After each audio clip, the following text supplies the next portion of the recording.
You've tried to change something about yourself. You had the plan, you had the motivation, and somewhere between day 3 and day 10, it quietly fell apart.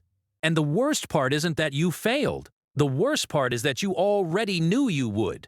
Something in you has been through this exact loop before. Here's what nobody tells you. The loop isn't a willpower problem. It's a wiring problem, and wiring, unlike willpower, can actually be changed. Your brain is not designed to change. It's designed to be efficient. Every habit you have, every pattern you run, is your brain's way of saving energy. Change feels threatening because to your brain, it literally is. This is why the first few days of any change feel genuinely painful. Your brain reads the new behavior as a threat and sends discomfort signals to push you back to what it knows. And here's the cruel part. The discomfort is highest at the very beginning, exactly when your motivation is most fragile. This is why day 3 always kills the plan. Not weakness, bad timing. So how does real change actually happen? Neuroscientist Hebbian theory gives us the answer in 5 words. Neurons that fire together wire together.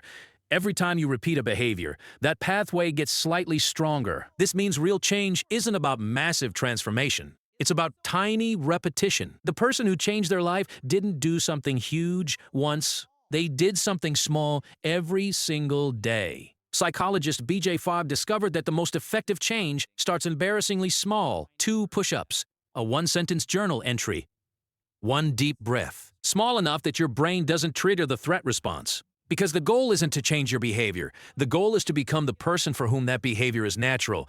Identity first, then action. In that order. Always in that order. Psychologists Prochaska and Di Clemente mapped exactly how change happens in stages. And the most important discovery, relapse isn't failure. It's literally a built-in stage of the process. Most people quit at relapse.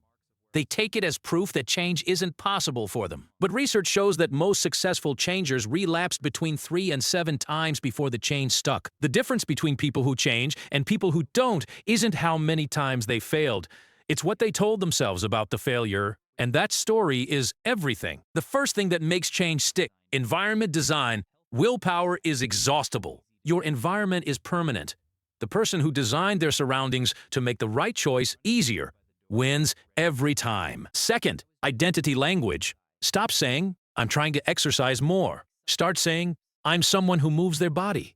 The brain hears the difference, and it responds to it. Third, the power of 1 degree. A plane leaving New York to London. Off by 1 degree at takeoff. Lands in a completely different country. One small, consistent adjustment changes everything about where you end up. And fourth, the people around you. Research shows that you absorb the habits of people you spend time with automatically without deciding to. The fastest way to change is to be near people already living the change. Here's the honest part. Some people don't actually want to change. They want to have changed, the fantasy of the outcome, without the reality of the process. And that gap is where most change attempts die. And sometimes, the change you're resisting is the one that would cost you your current identity. Because who you've been is familiar. And familiar, even when it's painful, feels safer than unknown. Here's the reframe that changes everything. You are not a fixed person trying to change their behavior. You are a dynamic brain, constantly rewriting itself. Whether you direct it or not, you are always changing. The only question is, in which direction? Every conversation you have is changing you. Every book, every walk, every choice. You cannot stay still. Your brain is updating constantly. The only power you have is deciding what you update it with. The person who changed their life didn't wake up different one day. They just kept choosing slightly better, slightly more often, until the choosing became automatic. And then they were different. Drop your comments if you've been in that loop, and tell me what change you're working on right now. Let's make this community the proximity that helps. And if this finally explained why change has been harder than it should be, don't forget to subscribe. Psychology explained simply.